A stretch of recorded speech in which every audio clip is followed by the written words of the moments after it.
श्री राधा कृष्ण के चरणारविंदों में शतकोटि नमन। वंदन करते हुए मित्रों को, जिज्ञासुओं को, धर्म प्रेमियों को, ज्योतिष विज्ञान प्रेमियों को हर हर महादेव, बम बम भोले नमः शिवाय। मित्रों, ज्योतिष शास्त्र में हजारों हजार दुर्योगों का, कुयोगों का, राजयोगों का वर्णन आता है। अब सारे सुयोग और राजयोग तो नहीं होते, कुछ कुयोग और दुर्योग भी हुआ करते हैं।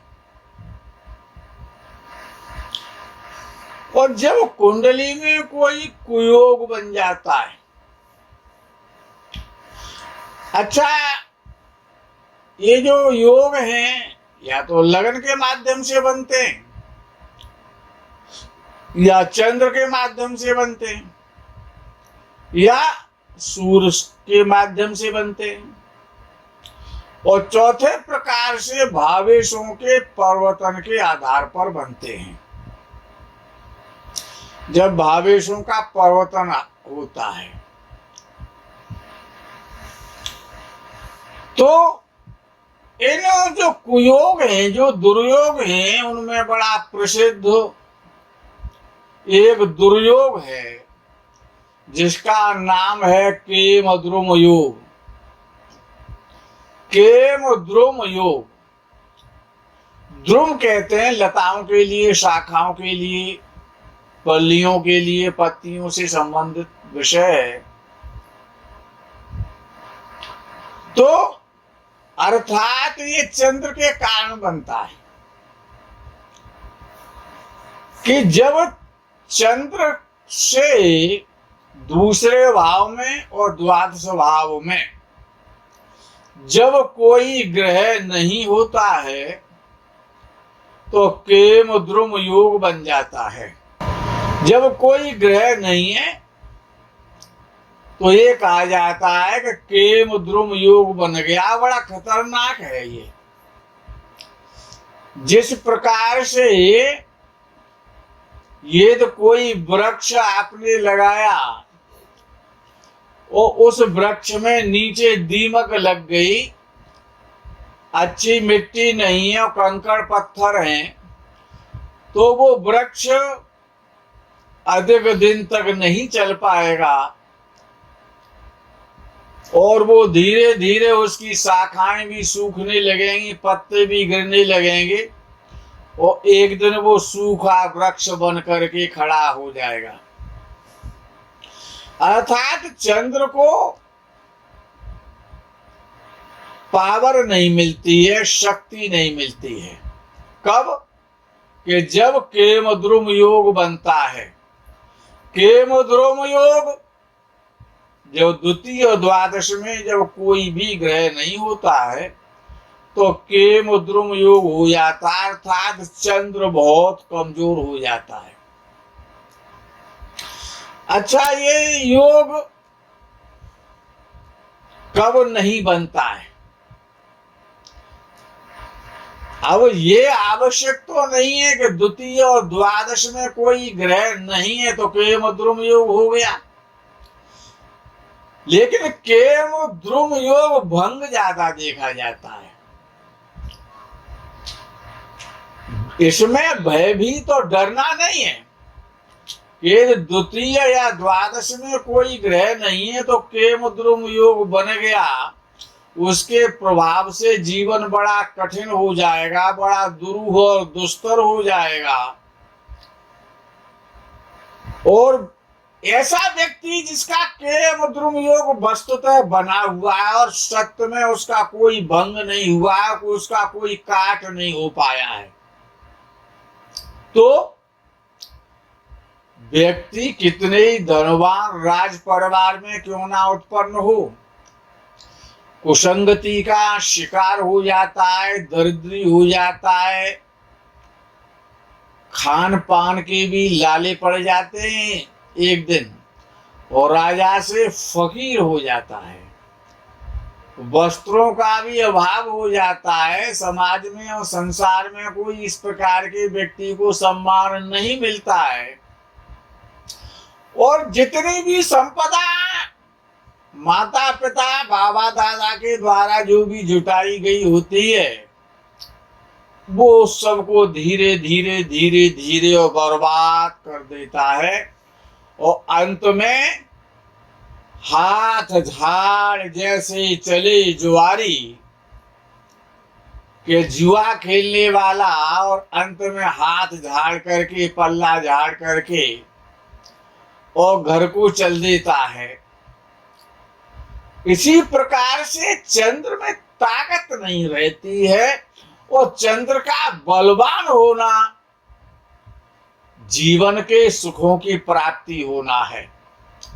चंद्र कुंडली में जितना कमजोर हो जाएगा उतना ही संघर्ष बढ़ जाएगा, क्रोध बढ़ जाएगा, व्यक्ति मनमानी करने वाला हो जाएगा, क्रोधी हो जाएगा, किसी की ना सुनने वाला हो जाएगा, खान पान उसका दूषित हो जाएगा, और जीवन बड़ा कठिन हो जाएगा। और अरबों रुपए की संपत्ति भी एक दिन उसका साथ छोड़ करके चली जाएगी, और वो हारे हुए जुआरी की तरह मैदान में अकेला खड़ा रह जाएगा। उसका कोई साथी नहीं होता है, एक दिन वो आ जाता है। लेकिन यह केमद्रुम योग भंग होता है कब? यदि चंद्र के साथ कोई शुभ ग्रह बैठा है। द्वितीय और द्वादश में चंद्र से कोई ग्रह न हो, घबराने की भयभीत होने की आवश्यकता नहीं है। आपको सिर्फ अपनी कुंडली में ये देखना है कि चंद्र के साथ कोई शुभ ग्रह बैठा है या नहीं। बृहस्पति या शुक्र में से यदि चंद्र के साथ कोई शुभ ग्रह बैठा है तो केमद्रुम योग भंग हो जाएगा। युति के कारण चंद्र को उसकी ताकत मिल जाएगी, उसका पावर मिल जाएगा। दूसरा, यदि चंद्र से और छठवें भाव में और आठवें भाव में यदि शुभ ग्रह बैठे हैं और चंद्र से द्वितीय और द्वादश में कोई भी ग्रह नहीं है, और चंद्र से षष्ठ और अष्टम भाव में यदि शुभ ग्रह हैं, तो निश्चित रूप से केमद्रुम योग भंग हो जाता है, नष्ट हो जाता है, उसका बहुत सुंदर फल मिलता है। यदि कोई भी शुभ ग्रह चंद्र से यदि केंद्र में बैठा है, चंद्र से दशम भाव में यदि कोई शुभ ग्रह बैठा है, चतुर्थ भाव में बैठा है या सप्तम भाव में बैठा है, चंद्र से चतुर्थ भाव सप्तम भाव यदि दशम भाव में यदि शुभ ग्रह बैठे हुए हैं, तो निश्चित रूप से और केमद्रुम योग भंग हो जाता है और बड़ा सुंदर और श्रेष्ठ फल देने वाला हो जाता है। जो केमद्रुम योग भंग होता है तब। लेकिन ये चंद्र भी कृष्ण पक्ष का है और केमद्रुम योग भी बना हुआ है, चंद्र के साथ और चंद्र से केंद्र में यदि पापक ग्रह बैठे हुए हैं, या चंद्र से षष्ठ और अष्टम भाव में यदि पापक ग्रह बैठे हुए हैं, तो केमद्रुम योग और ज्यादा बलवान और मजबूत हो जाएगा। उन पापक ग्रहों के कारण और कृष्ण पक्ष का चंद्र होने के कारण।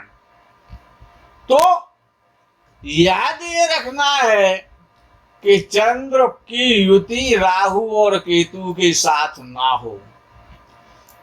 यदि है तो चंद्र से केंद्र में शुभ ग्रह हो, या चंद्र से केंद्र में शुभ ग्रह ना हो तो छठवें और आठवें भाव में 6th and 8th हाउस में और शुभ ग्रह होना अनिवार्य है। या बृहस्पति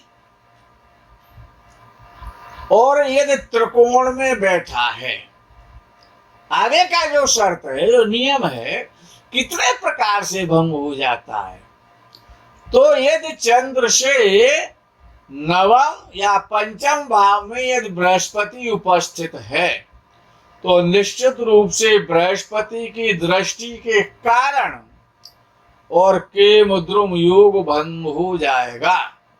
और यदि चंद्र से केंद्र में बृहस्पति बैठ गया, 4 7 10 में यदि बृहस्पति बैठ जाता है तब वो भी केम द्रुम योग नहीं बनता, फिर तो गज केसरी योग बन जाता है।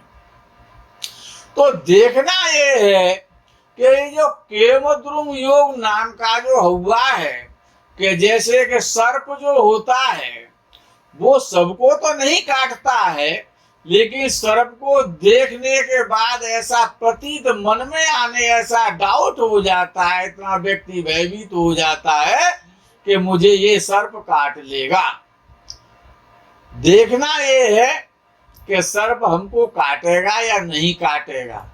तो केमद्रुम योग यदि कृष्ण पक्ष का चंद्र है तो और पापक ग्रहों से पीड़ित हो रहा है तो 6 8 में यदि पापक ग्रह बैठे हैं तो यदि चंद्र से केंद्र में शुभ ग्रह नहीं है, पापक ग्रह है, तब भी केमद्रुम योग बन जाएगा।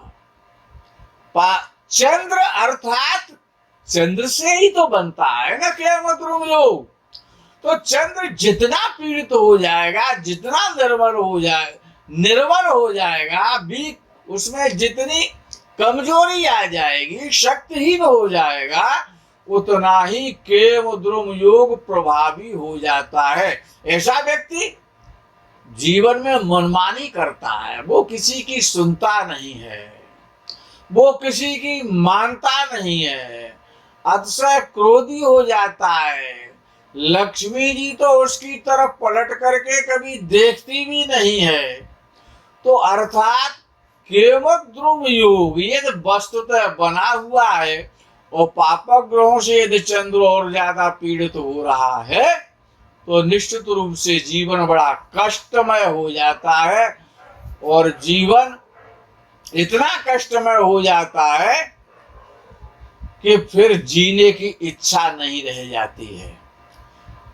किसी की कुंडली में केमद्रुम योग है या नहीं है, केवल दूसरा चंद्र से दूसरा और द्वादश भाव खाली देख करके भयभीत नहीं होना है।